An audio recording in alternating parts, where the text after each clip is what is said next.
할렐루야. 우리 서로 인사 나누겠습니다. 하나님의 은혜가 함께 하시기 바랍니다. 반갑습니다.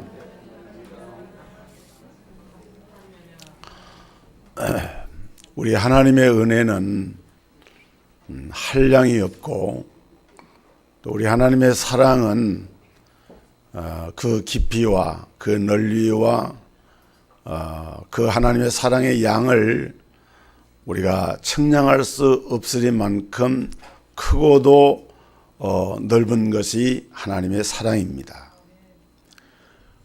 우리 인간은 한계가 있어요. 우리 인간은 피조물이고 육을 가졌고 연약하기 때문에 사람이 아무리 하나님을 안다 하여도 우리 인간의 지혜와 능력은 한계가 있기 때문에 하나님을 온전히 다 깨달아 알 수는 없는 것입니다. 특별히 하나님의 이 구속의 섭리에 대해서는 우리가 하나님께서 지혜를 주시지 않으면 전혀 알 수가 없는 거예요. 그래서 하나님께서는 구약의 이사야서 55장에 말씀하기를 너희의 생각과 나의 생각은 다르다. 하나님의 생각과 사람의 생각은 다르고 내 길은 너희의 길과 다르기 때문에 하늘의 땅보다 높음같이 내 길은 너희의 길보다 높으며 내 생각은 너희의 생각보다 다름이니라 말씀을 하셨어요. 그래서 우리는 하나님의 생각과 우리 인간의 생각이 다르다는 것을 우선 알아야 합니다. 왜 예수님이 이 땅에 오셨는가? 예수님은 이 땅에 메시아로 오셨습니다. 예수님은 우리의 메시아가 되십니다. 그런데 예수님은 메시아로 오셔서 십자가에 피를 흘리시고 그리고 십자가에서 고난을 당하신 다음에 십자가의 형틀에 못 박힌 바가 되어지고 피를 흘리시고 죽음을 당하셨습니다. 왜 하나님의 아들인 예수님이, 왜 메시아 되신 예수님이 그렇게 십자가에 죽으셔야만 하는가? 우리 인간의 지혜로서는 사실 이것을 잘 알 수가 없는 것입니다. 오늘 주님의 성찬상을 앞에 두고 우리를 구원하기 위해서 오신 예수님께서 왜 십자가에서 그처럼 비참하게 죽으셔야만 했는가? 다른 방법이 없었는가? 오늘 우리는 여기에 초점을 맞춰서 묵상하면서 하나님의 말씀의 은혜를 함께 나누려고 합니다. 첫째로 메시아의 죽으심은 나의 허물과 나의 죄 때문이라는 사실입니다. 오늘 본문 5절과 6절이 이 사실을 말씀합니다. 그가 찔림은 우리 허물을 인함이요 그가 상함은 우리의 죄악을 인함이라. 그가 징계를 받음으로 우리가 평화를 누리고 그가 채찍에 맞음으로 우리가 나음을 입었도다. 우리는 다 양 같아서 그릇 행하여 각기 제 길로 갔거늘 여호와께서는 우리 무리의 죄악을 그에게 담당시키셨도다 그랬습니다. 오늘 이 말씀은 마치 이 성경을 기록한 기자가 예수님이 십자가에서 고난당하시는 그 장면을 옆에서 지켜보면서 기록한 것처럼 아주 세밀하게 이렇게 기록을 하고 있습니다. 사실은 이 성경을 기록한 선지자 이사야는 예수님이 이 땅에 오시기 전 약 700년 전에 예언 활동을 했던 선지자입니다. 그러니까 이사야가 이 사실을 본 게 아니죠. 다만 하나님의 감동을 통해서 이 장면을 기록을 했는데 특별히 오늘 봉독한 이 본문 말씀을 우리가 주의 있게 살펴보면은 여기 등장하는 용어 가운데 우리라고 하는 단어를 우리가 주목할 필요가 있어요. 그가 찔림은 우리의 허물을 인함이다. 그가 상함은 우리의 죄악을 인함이라 그랬습니다. 그는 메시아이신 예수를 말하는 것이죠. 그리고 이 우리라고 하는 말이 이 5절과 6절 짧은 이 두 절에 무려 6차례나 반복해서 우리는 이렇게 말씀을 하고 있습니다. 이 우리는 누군가? 바로 이 자리에서 예배를 드리고 있는 저와 여러분을 말하는 것입니다. 그러니까 우리 주님은 바로 저를 위해서, 여러분을 위해서 오늘 엄청난 이 고난과 십자가의 죽음을 당하신 거예요. 그런데 우리는 그것이 그렇게 피부에 와 닿지가 않아요. 2000년 전에 예수님이 고난당하시고 죽으신 그 십자가의 사건이 그렇게 절실하게 다가오지를 않는다는 거예요.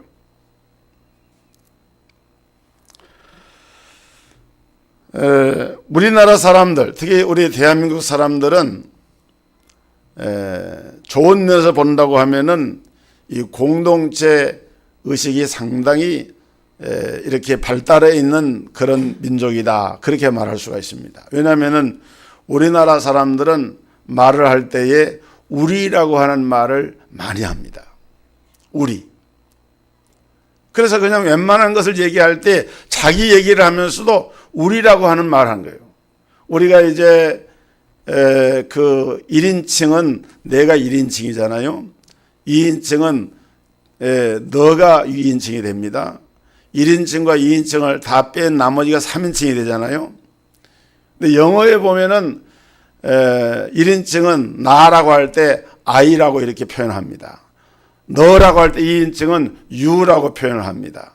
근데 우리나라 사람들은 자기 마누라를 얘기할 때 뭐라고 얘기하면 우리 마누라라고 그래요. 우리 마누라라고. 우리 남편이라 그럽니다. 외국 사람들 들어보면은 이해를 못 하는 거예요. 그대로 직역을 하자면은, 영어로 번역하자면은 our wife, my wife가 아니고 our wife, 우리들의 아내가 되는 거예요. 또 내 남편이 아니고 우리 남편, our husband, my husband가 아니고 our husband, 이렇게 되는 거예요. 그러니까 외국 사람들이 우리말을 그대로 이렇게 번역을 하게 되면요, 이게 깜짝 놀랄 일입니다. 왜냐하면은 우리나라 사람들은 자연스럽게 우리 남편, 우리 마누라 이렇게 말을 하는데 그게 어법에는 굉장히 맞지 않는 거예요. 이 우리라고 하는 말은 우리 한국 문화를 이렇게 설명한 분이 그런 얘기를 했어요. 우리 한국 사람들은 농경 문화가 발달하면서 농사를 지을 때 같이 힘을 모아서 일을 하는 과정에서 우리라고 하는 이 공동체성이 많이 발전했다. 밥 먹을 때도 제일 이름난 밥이 비빔밥입니다. 큰 솥에다가 밥을 한꺼번에 다 넣어가지고 기름이랑 쳐가지고 거기 나물에 이걸 넣어가지고 밥을 같이 비벼서 바가지 같은 데 퍼가지고 같이 먹고 그랬어요, 옛날에. 이 공동체 문화가 발전했는데 이게 좋은 면으로 보면 굉장히 좋은데 또 한편으로 보면은 이 공동체 문화에 약점이 있습니다. 그건 뭔고 하면은 우리라고 하는 문화가 발달하다 보니까 개인의 책임이나 주체적인 그런 어떤 그 의지나 이런 것들이 약화가 되는 거예요. 어떤 일이 잘못 터졌는데 잘못 결과가 나타났는데 어느 한 사람 나서가지고 이게 내 책임입니다 이거 말을 하지 않는 거예요. 왜냐하면은 의식 속에 우리라고 하는 공동체성이 강하다 보니까 책임 소재가 분명해지지가 않는 거예요. 오늘 성경에도 보면은 우리라고 하는 말이 많이 나오고 있습니다. 그가 찔림은 우리의 허물을 인하며 그가 상함은 우리의 죄악을 인함이라. 그가 징계를 받음으로 우리가 나음을 입었고 그가 채찍에 맞음으로 그가 징계를 받음으로 우리가 평화를 누리고 그가 채찍에 맞음으로 우리가 나음을 입었다. 우리가 계속 나오는 거예요. 그런데 여러분 오늘 한번 성경을 우리 같이 한번 읽어보겠는데, 자, 이사야서 읽은 말씀 53장 5절과 6절입니다. 5절부터 같이 읽겠는데 이제 여기다 여러분들이 조금 바꿔서 읽는 거예요. 우리라고 하는 말 대신에 자기를 넣어가지고 나라고 하는 말로 넣어보세요. 그래가지고 5절부터 6절까지 같이 천천히 읽겠습니다. 함께 읽겠습니다. 시작. 그가 찔림은 나의 허물을 인함이요 그가 상함은 나의 죄악을 인합니다. 그가 징계를 받음으로 내가 평화를 누리고 그가 채찍에 맞음으로 내가 나음을 입었도다. 나는 다 양 같아서 그릇 행하여 각기 제 길로 갔거늘 여호와께서는 나의 죄악을 그에게 담당시키셨도다. 여러분, 우리라고 번역된, 우리라고 이렇게 표현된 말씀에 비해서 거기에 대입을 해서 나를 집어넣어 보니까 훨씬 더 어떻게 됩니까? 주님의 죽음이 정말 나를 위한 죽음이다. 나를 위해 채찍에 맞으셨고 나를 위해 고난을 당하셨다. 물론 여러분에게 개인적으로 볼 때 그럴 만한 죄가 없는 것처럼 보일지 몰라도 그러나 그것은 우리의 생각일 뿐입니다.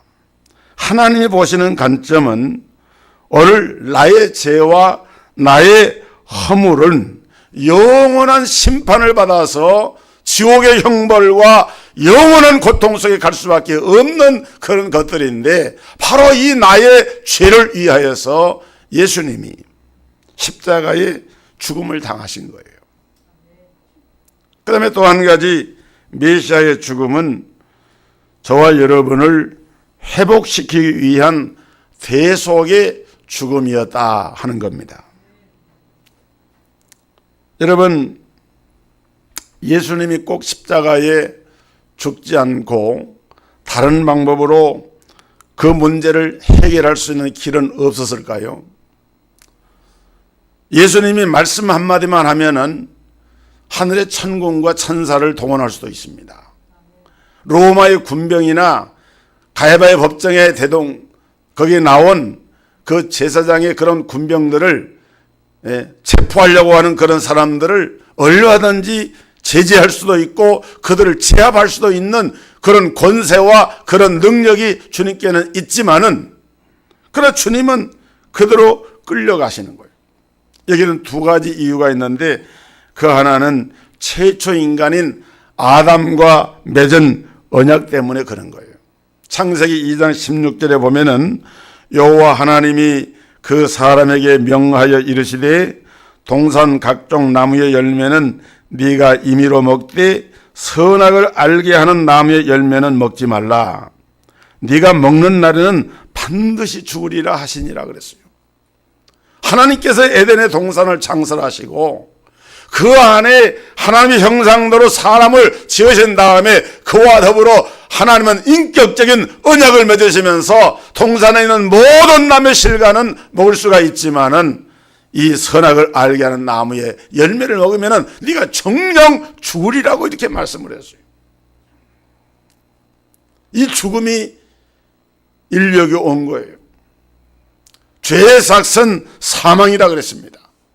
그래서 최초 인류인 아담과 하와가 그들이 하나님의 이 계명을 어김으로 말미암아 이 언약을 어김으로 말미암아 죽음이 온 거예요. 어떤 사람들은 아담과 하와가 그걸 먹었지만 당장 죽지도 않지 않았습니까? 물론 외관적으로 볼 때는 안 죽었어요. 근데 죽음이라고 하는 말의 의미가 성경에 보면 삼중적인데 육체적인 죽음이 있고 영적인 죽음이 있고 영원한 죽음이 있어요. 육체적으로는 아직 안 죽었죠. 그러나 영적으로는 죽은 거예요. 왜냐하면 죽음이라는 뜻이 분리된다는 뜻인데 이미 아담과 하와는 하나님으로부터 분리가 되어버립니다. 전에는 하나님을 사랑하고 하나님을 예배하고 하나님과 교제하고 교통하면서 소통을 했는데 범죄하고 보니까 죽음이 오고 보니까 영이 죽어버리니까 아담과 하와가 어떻게 됩니까? 하나님 앞에 나가는 것이 부담스러운 거예요.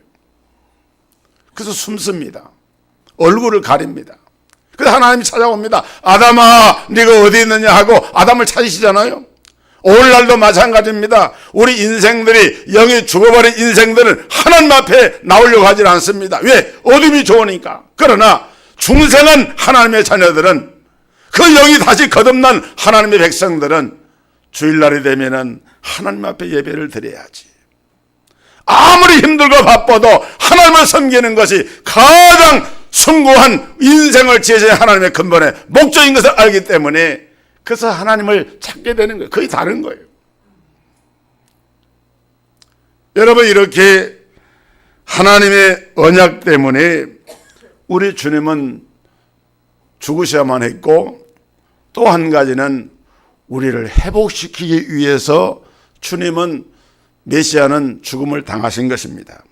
5절 하반부를 보면은 그가 징계를 받음으로 우리가 평화를 누리고 그가 채찍에 맞음으로 우리가 나음을 입었도다. 우리가 나음을 입었다라고 하는 말은, 여러분, 병든 사람이 고침받으면 병이 낫다 그러잖아요. 사실은 우리가 죄로 말미암아 우리 인생의 모든 것이 다 무너져 버린 거예요. 죄라고 하는 것이 얼마나 무서운 것인가를 우리가 알아야만 하는 거예요. 여러분, 죄라고 하는 것은 사람들이 만들어낸 가상적인 것이 아닙니다. 죄라고 하는 것은 어떤 이념이 아니에요. 죄라고 하는 것은 실제적인 것이고 인간의 모든 불행과 고통의 원인이 되는 것인데, 하나님은 죄에 대해서 얼마나 이 죄를 하나님은 단호하게 다루시는가. 죄를 단호하게 다루시는 하나님이시기 때문에 당신의 독생자 외아들까지라도 십자가에 처형을 해야 할 만큼 그 죄를 하나님은 무섭게 다루시는 거예요. 만약에 예수님의 십자가 죽음이 없었다고 하면은 그 죽음을 우리가 당해야 됩니다. 그리고 그 죄값을 우리가 갚아야 되는 거예요. 갚을 수가 없는 이 무서운 죄의 형벌. 그런데 예수님이 십자가상에서 징계를 받고 채찍에 맞음으로 우리가 평화를 누리고 나음을 얻게 된 거예요. 더 이상 우리는 정죄받지는 않습니다. 심판이 없어요. 지옥의 형벌과는 거리가 멉니다. 예수 믿는 사람은 지옥에 가고 싶어도 갈 수가 없는 거예요. 하나님의 은혜로 말미암아 죄산받고 구원받은 하나님의 백성들을 회복을 시키기 때문에, 그 회복을 위해서 예수님은 메시아로서 이 땅에 오셔서 죽으셔야만 했던 거예요. 그러니까 오늘 우리는 영적인 면에서 볼 때 수없이 많은 빚을 지고 살아가고 있는 거예요. 오늘 우리가 있게 된 것은 사실 우리 주님께로부터 우리가 엄청난 빚을 진 거예요. 네. 그래서 사도 바울은 나는 빚진 자라 그랬잖아요. 사실 예수 믿는 사람들은 이 빚쟁이 의식이 있어야 돼요. 엄청난 하나님의 은혜의 빚을 내가 지고 있다. 이 복음의 의지를 갚아야 된다라고 하는 의식이 우리 예수 믿는 사람들에게는 있어야 하는, 그것이 없다고 하면은 가짜 예수 믿는 사람입니다. 마지막으로 예수님의 메시아의 죽으심은 침묵을 하며 당하신 죽음이었습니다. 본문 7절에 보면은 그는 곤욕을 당하여 괴로울 때도 그의 입을 열지 아니하였으며 마치 도수장으로 끌려가는 어린 양과 털 깎는 자 앞에서 잠잠한 양같이 그의 입을 열지 아니하였도다. 저는 그런 경험은 없습니다만은 그 양을 이렇게 전무로 치는 분들 얘기를 들어보면은 양은 이 죽음으로 끌려를 가면서도 자기가 죽으러 간지도 몰라요. 그냥 그대로 그냥 반항 한 번 안 하고 줄줄줄줄 끌려간대요. 이렇게. 그런 것처럼 예수님은 그렇게 십자가의 죽음을 향해서 가실 때에 그렇게 주님은 가시면서 한마디의 말씀도 하질 않으셨어요. 여러분, 예수님께서 할 말이야 많죠. 죄 없으신 예수님이 왜 내가 죽어야 합니까? 여러분, 죄를 지은 사람도 죽음을 앞에 두면은 갖가지 변명을 하든지 항변하면서 자기의 입장을 얘기를 하는데, 예수님은 전혀 죄가 없으신 하나님의 아들이신데 무고한 죽음을 당하는 그 순간에도 예수님은 한마디의 말씀에 항변을 안 하셨어요. 그 이유가 두 가지가 있습니다. 첫째는 말을 한다고 해도 사람들이 이해하지를 못하기 때문에 그런 거예요. 여러분, 예수님이 그 자리에서 이런저런 설명을 하시고 말씀을 한다고 해서 그 말을 사람들이 듣습니까? 그 말을 사람들이 이해를 합니까? 이해 못해요. 가정에서도 부부간에도 남편이 이렇게 무슨 말을 해도 아내가 이해 못하는 때가 있죠. 특히 우리 한국 남성들은 집에서 이렇게 직장이나 바깥 사회생활 하면서 경험했던 그런 이야기를 집에 오면 거의 얘기를 안 한다 그래요. 특히 경상도 남자들은 집에 들어오면 세 마디 딱 한다 그러잖아. 아는, 밥 먹자, 자자 그런다 그러잖아요. 말 안 합니다. 말을 해봐야 별로 이렇게 공감이 안 되고 이해가 되려 생각 안 하니까 말을 아예 안 하는 거예요. 여러분, 가정의 부모님들도 자녀들에게 얘기할 때 한 3살쯤이나 이게 될 때에는 애를 얼려면서 말을 많이 합니다. 이렇게. 그러면은 뭐 옹알이도 들어주고 하면서 말을 해요. 그런데 오늘 우리 학생들처럼 중학교 한 2, 3학년 고등학교에 들어가면은요, 그때부터는 부모 자식 간에도 말이 뜸해집니다. 말도 잘 하지도 않고 듣는 쪽도 듣지도 않고, 그러니까 말해봐야 별로 들을 것 같지가 않으니까 자연히 대화가 단절이 돼요. 우리 예수님도 십자가의 죽음을 당하는 그 순간에 할 말이야 많지만은 말해봐도 이해가 되지 않고 말해봐도 그 말을 듣는 사람들이 받아들이지 않으니까, 여러분, 빌라도가 예수님 신문할 때 진리가 무엇이냐 이렇게 물었어요. 예수님이 진리에 대해서 설명한다고 해서 그 빌라도가 알아듣고 아멘하고 그럴 사람이라면 예수님 설명했겠죠. 그래서 예수님이 입을 다 다물어 버리십니다. 왜냐하면 빌라도는 세상 나라의 일을 가지고 지금 일을 하고 있어요. 그런데 주님의 나라는 이 세상 나라가 아니고 하나님의 나라였어요. 영적인 나라였어요. 아무리 얘기해도 이해가 안 되고 받아들이지 않는 그 빌라도를 향해서 예수님은 말씀할 필요가 없었던 것이죠. 그래서 예수님은 침묵하신 거예요. 또 한 가지는 우리의 죄가 그토록 크기 때문입니다. 우리 인생의 죄가 얼마나 큰가. 8절에 보니까 그는 곤욕과 신문을 당하고 끌려갔으나 그 세대 중에 누가 생각하기를 그가 살아있는 자들의 땅에서 끊어짐은 마땅히 형벌받을 내 백성의 허물 때문이라 하였으리요. 마땅히 형벌받을 내 백성의 허물, 마땅히 형벌을 받을 내 백성의 허물. 다시 말하면 우리 인생의 죄라고 하는 것은 마땅한 형벌을 받을 수밖에 없는 엄청난 그런 죄인데, 이 죄 문제를 해결할 길이 어디가 있어요? 아무 데도 없습니다. 오직 우리 기독교만이, 복음만이 사죄와 용서를 가르치는 종교요, 은혜의 복음을 전하는 것이 바로 우리 기독교 복음입니다. 여러분, 죄 문제를 해결하는 유일한 종교, 다른 종교는 죄 문제를 인간 스스로 힘으로 해결하려고 하고 고형도 하고 돌을 닦아가지고 심지어는 자해를 하면서까지 죄값을 치르려고 합니다. 여러분, 인도에 가면은 죄를 씻으려고 수많은 사람들이 그 겐지스 강에 나와가지고 물로 목욕을 해요. 그러면 죄를 씻는다는 거예요. 그리고 그 강은 시체를 불태우는 강입니다. 온갖 더러운 것들이 다 버려지는 강인데, 그런데도 그 강은 거룩한 이런 죄를 씻는 강이다. 이슬람의 어느 교파는 자기 몸에다가 고통을 주고 피를 흘리게 합니다. 등과 가슴에다가 피가 줄줄 흐르게 해요.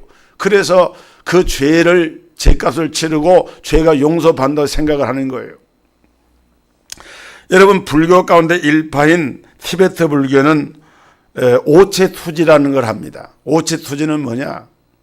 우리 몸 가운데서 머리와 손과 발, 손이 두 개니까 그 다음에 발이 두 개 아니에요? 이 오체, 머리와 두 손과 두 발이 다 땅바닥에 닿게 하는 거예요. 투지의 투자는, 오체는 5가지 몸을 말하고 이 투지의 투자는 던진다는 뜻이야. 던질 투자예요. 그리고 이 지는 땅입니다. 그러니까 몸을 땅에다 던지는 거예요. 이때 무릎을 구부리면 안 돼요. 원래 오체 투지는 서 있는 그 상태에서 그대로 앞으로 땅으로 이렇게 엎드러지는 거예요. 이렇게. 그러고서 자기들이 그 성지라고 하는 것을 이렇게 순회를 하고 돌아요. 거기에 티베트 불교의 그 히말라야 산 밑에 있는 높은 호수가 있는데 그걸 성지 호수라고 그래가지고 거기서 사람들이 물고기가 많아 물고기를 잡아먹질 않아요. 왜 그런가 했더니 그 물이 성수기 때문에. 그리고 그 호수 주위를 오체 투제하면서 돌면은 모든 인간의 죄가 사함을 받는다 생각을 하고 평생 한 번은 그 일을 해야 된다. 그러면서 고행을 합니다. 여러분, 오체 투제를 한다고 해서 몸의 자해를 한다고 해서 수영을 하고 고행을 한다고 해서 죄 문제가 해결되는 것이 아닌 것입니다. 예수님께서는 내가 너를 죽일 수도 있고 살릴 수도 있는 권세를 갖고 있는데 왜 너는 한마디도 변명을 하지 않느냐라고 말하면서 예수님을 살려주려고 이 빌라도가 이렇게 물을 때에 주님은 그 물음에 답하지 않으셨어요. 왜? 주님의 어깨 위에 놓여있는 우리의 죄가 너무 무겁고 크기 때문에 이 죄의 짐은 예수님 외에는, 예수님 십자가 죽음 외에는 달리 해결할 길이 없는 거예요. 그것을 아시기 때문에 예수님은 묵묵히 침묵을 하시면서 그 길을 걸어가신 것입니다. 오늘 주님의 고난은 나를 위한 것이고 나를 위해서 해방시켜 참된 자유를 얻도록 나를 회복하기 위해서 주신 고난이기 때문에 주님은 끝까지 침묵하면서 메시아의 고난을 당하신 것입니다. 이 구속의 은총을 온전히 깨닫고 누리시는 여러분이 되시기를 주의 이름으로 축복합니다. 하나님 감사합니다. 오늘 주신 말씀을 마음에 담고 메시아의 죽음의 의미를 다시 한번 깊이 생각하면서 주님의 죽음이 나를 위한 죽음이요 나를 회복하기 위한 죽음이요 침묵의 죽음으로 이 엄청난 죄의 문제를 해결하신 주님의 은혜인 줄 믿고 감사를 드리며 예수 그리스도 이름으로 기도하옵나이다. 아멘.